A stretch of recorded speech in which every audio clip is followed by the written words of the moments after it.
come on here and talk about what the subway cost me to buy. I know some of you are probably curious on what it costs. Franchises do have this information posted on their website, but it can greatly vary from location to location. So I'll just talk about what I spent for mine. So I took some notes here on my phone. The Subway store itself, I negotiated the purchase price of $35,000. Which is probably a lot lower than some of you were expecting. But remember, this is because this particular location had a terrible reputation and very low sales. I would never purchase a store with the sales this one had unless you really are confident you can boost it. What I did. What's up, man? Yes. What is going on? Gerald Peters. Hey, welcome back to the channel, man. Hope everybody's doing well. Listen, I believe that anybody, regardless of age, race, sex, or your current financial situation, man, I promise you, you could become financially free in the next 7 to 10 years. Shit, with what we're gonna talk about today, probably be a lot faster. If you saw my last video, I was comparing the new second income stream strategy, which is inside of the money flow. So if you know my money flow trading system, if you don't, it's crazy. I don't know why you'd be in the stock market and not have it. So if you're trying to learn to swing trade, if you're trying to learn to better time your entries for buy and hold, because all of this dollar cost averaging is fucking nonsense. That is a lazy way to do it, but it works. The reason that the money flow trading system works is because dollar cost averaging works. The reason that works is that over time, asset prices go up. Stocks go up. Look at the price of the Dow Jones when your mother was born. Look at it when her mother was born. Look at it when you were born. Look at it when your kids were born. And look at it today. What are you going to see? Just like this. Now, the S&P has averaged about 9-10% a year. And that looks like this. Up 33%, down 18%. Up 5%, down 17%. And it looks like this going left to right as it goes up. And that, my friends, is the 4 stages of price movement. And because of that, because dollar cost averaging works, because investing in index funds blindly works, that's what makes the money flow trading system work so well. This new strategy is our 5th strategy. So we have a day trading strategy. I use the money flow to day trade almost every day. I have a swing trading strategy. Boom. Teach it all the time, okay? Have a position trading strategy. Teach it all the time. Have a buy and hold dividend portfolio strategy. And now we have this new second income stream, because the truth is, the problem you have, your biggest problem, is you need to make more goddamn money, period. That's what this is all about. You need money you can spend now, not some shit you can spend in 45 years from now, okay? That's what we're going to talk about here, okay? Now, we've been comparing, here's the thing, the second income stream, this is not 401k investing. It's not investing at all. I don't think that's how you should see it. It's not trading. It's creating a second flow of cash. Cash flow. In other words, a second income stream. Think of it as a business. And you'll see, if you've ever been through my webinar, if you've seen how we do it, how we mitigate risk, we're running a business, baby. The business of collecting dividends that can pay bills tomorrow. For your first store, when it's going to be like your main income for a while, which is the case for most people. So you really got to be confident, really sure what you're doing, that you can really, boost the sales. So $35,000 for the store. I spent $4,500 on existing inventory. That's food and paper goods, like your bags, cups, things like that. Then there was a $7,000 I had to spend in repairs so far, which I'm including in the purchase price because I knew buying this location, the freezer was broken and would need repairs. We had a extremely large deep freezer in the meantime as like an emergency situation to hold us over until I was able to get our walk-in freezer fully up and running, and that ended up being about $7,000. Now, initially, I estimated this would be a lot lower. I was thinking around $3, but always plan ahead for these kind of hiccups and make sure you're ready for things like this, because you can always plan the best you can, and it'll almost never go the way you think it will, right? Now, did you hear what he said? He said, pre-plan for this shit that could go wrong. Did you know the stock market can go down? So if you're doing the second income stream and the market goes down, or a fund goes down, or prices go down, you should have already planned for it. Shouldn't rattle you at all. Shouldn't phase you at all, because markets go fucking down. So guess what? Down is the opportunity for you to increase the income. So we need the market to come down. We should celebrate when prices come down, but I bet you won't. This store needed a new oven as well. The bread oven that it has now, it's good, it works, but it's no longer accepted by corporate. You are required to upgrade certain equipment every so often, just like you are required to remodel every so often. So that new oven will be about $8,000. I'm totally fine with that purchase, because the current oven, even though it does work, it bakes a little unevenly. So you really have to watch the oven, and then when it comes to employees, it makes it easier for them to make mistakes, burn bread, things like that. And at Subway, our bread is a big bulk of our quality control, right? Fresh bread is very important. Did you hear what he said there? You got to invest back in your business. You have to invest back into your business. Now, a lot of people, when I start showing them the second income stream, they're immediately talking about how much are they going to take home? How much are they putting in the bank? It's like, bro, we got to build the business first. Takes time, takes education, takes preparation. You got to invest into your business. And from time to time, you got to put money back in. Same in rental properties. You got to repair a roof.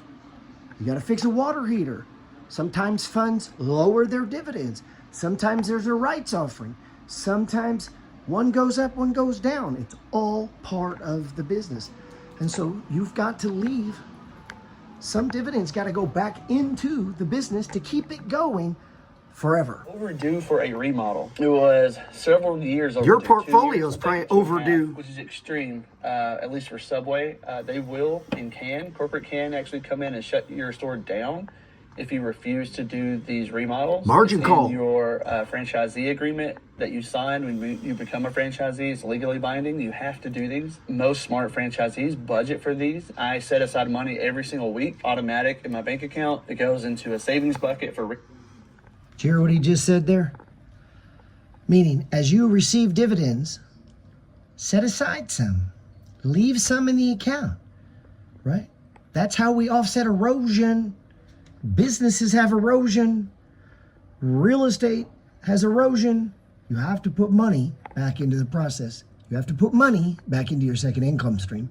But this remodel, I've already purchased all of the required items. I've already negotiated the remodel price with the guy that's going to remodel the store. He's done hundreds of Subways. So between the materials and his costs of labor, it's going to cost me $75,000. The bulk of that are the products, the items, $50,000 of that, and $25,000 on the remodel itself. So that brings us to a grand total of $129,500 to buy the Subway. There was, as far as like the franchise fee, with this being an existing location and one that I can't really speak too much on this, but let's just say there's some legal issues between Subway and the previous owner as well. They were happy to waive this franchise fee to have somebody step in quickly. So that saved me another $12,500, $15,000. As far as the training goes, time involved to become a franchisee, it's 3 weeks of training. You go to another store close to where you live and train there. It's 2 weeks in store. 1 week is like a sandwich artist, 1 week as a manager, and 1 week online of like business development style training. Can't give really, I don't think I'm allowed allowed to give like specifics on that, but a general overview of that, how that works. So it's not a lot of training. Honest opinion, it gives you a good starting basis, but you really don't learn how to run a store until you get in there and do it. Anyone else that is thinking about becoming a franchisee with any franchise, Subway or not, definitely spend as much time as you can in that store when you're training, however they have you train. If you can become friends with somebody who owns a store, try to work there even if we work there for free. You get to be my friend. Go to my webinar. I put out an ongoing Substack letter to help you with this. I'm right here. You text me, DM me, call me. We have hundreds of people doing the second income stream inside our Discord, the Money Flow Trading Society. All the help you'd want is right there, man. You just got to ask. Click the link down there. And some extra time, really understanding the business. It'll go a long way. But some indirect costs of buying this store. So originally this location was 2 hours from my home, too long to drive to work every day. So we bought some land, did some land development. So the land itself was $50,000. Developing the land was another $30,000. So we had some miscellaneous costs, $5,000, stayed in the hotel for a little while. Took our power a long time to get hooked up. We actually stayed in our house without power for about 2 months. That was a bit extreme. We used a laundromat for our laundry. We had a generator to run internet for 2 months, and we took cold showers. So we were basically camping for those 2 months. Some self-sacrifice there between me and my family to make this work. That's just how it played out, unfortunately, and I won't go into all the crazy details of why it took 2 months to get power on. I'll just say it's the county I live in, and there's lots of red tape. So the combined cost there for the store, for my indirect costs, total up to $214,500. And keep in mind, I did not get a loan for any of this. All this was paid for with cash. My business is debt-free. My property's debt-free. Everything's debt-free. I'm not as cash abundant as I was before, but I still have plenty of operating capital, things like that to run the business, run my personal life, things of that such, and investments. So we're still good in that department. A lot of the way I see it, most of my money is just invested now. The new store value, though, I want to talk about that. With this store, as I said earlier, the initial store value is like $35,000. Big chunk of that is the remodel cost. So if you counted the remodel, or say the store was already remodeled, it might have been worth $100,000, maybe a tad more, tad less, in the general ballpark. Since I've taken the store over and I've increased revenue, increased profits, the store is now valued somewhere around $300,000, and that only took me less than a month, almost a month, to do that. I really found a golden nugget here, and a lot of that, like I said, came down to the research of the area and knowing exactly what this store needed to be turned around. Don't do what I did unless you're 100% certain. Don't go get a franchise that is making really low sales. And I can make another video later if y'all are interested in seeing what that store was making versus what it's making now. But keep in mind, I haven't had the store a whole year, so that $300,000 valuation is really based on if I can maintain my current numbers for the whole year or a 12-month rolling period. Honestly, I think my numbers will beat what I'm projecting, because I'm basing that value on like an $8,000 a week store. I really think I can beat that on an average for the year, because right now we're in the dead period for Subway. A lot of the Q4 is really dead because of the Subway. You got to walk in, most of them anyway. They don't have drive-thrus, and when it gets cold out, there's less people willing to do that. And just it's also the holidays. People eat out less, trying to save money, things like that. So this time of year, and I'm still hitting those numbers right now. Whenever spring, summer roll around, I'll be interested to see what I can get the store back up to compared to the previous owner. So that'll be fun to see. So anyway, at a $300,000 evaluation, that's a $170,000 increase in value from where I purchased it. So if I maintain that for one single year and sold the store, right, that basically means this property, all the money I put in this property would be free. I get the money back I put into the store plus an additional $85,000 on top if you combine personal and business, right? Just my total net worth or earnings there. But just business alone, if I sold it later on, $170,000 in the green. That's great. Awesome. But that's basically it for the numbers behind the... That's it, man. Take all the money you got, you push it into a store that's failing, you completely rehab and remodel the store. You live on land with no electricity. You move your family out there, live off the land. You find employees You hire goods. You push on this for months, and then if all goes well, you see what his was revalued at. He talked about $8,000 a week. I'm going to assume that's gross. There's no way that's profit. So it's $32,000 a month, the store. We're going to compare that to getting started with the second income stream. Assuming you had cash, his cash total in on this deal was $214,500. Let's see. All right, so he showed us his numbers here. It looks like he's in all cash, $214,500. Now, if we were to put that into a second income stream, let's pretend like you know what you're doing. You went through my webinar. You're in the Substack letter. You put in your 3 weeks of learning. When he did it, he was about 8-10-hour days every day for 3 weeks. That's putting in work. So let's pretend you do that. We're going to leverage it up, which means we're going to have about $429,000 in the second income stream. I'm being a little conservative here at 40%. That's gross. Obviously, we have it like a business. We have expenses, primarily interest. That's going to come out to roughly $171,600 in cash flow a year. Well, divide that by 12. That comes out to $14,300 a month. And then, like he was talking about, his store, he's trying to make it an $8,000 weekly. Well, out of that, he's got to pay labor, cost of good, interest, taxes, blah, blah, blah. And to Subway, he's got to kick up a royalty. We're going to come down to $3,575 a week. Our expense is going to be interest. Yes, yes, yes, man. Hey, thanks for making it to the end of this video. I really appreciate it. It's very humbling. If you found anything in this video inspiring, maybe share it with someone. Hey, listen, leave me a comment, man. Put a little eggplant emoji or a donut or something, or a panda bear. I don't know if you like the video if you don't tell me, man.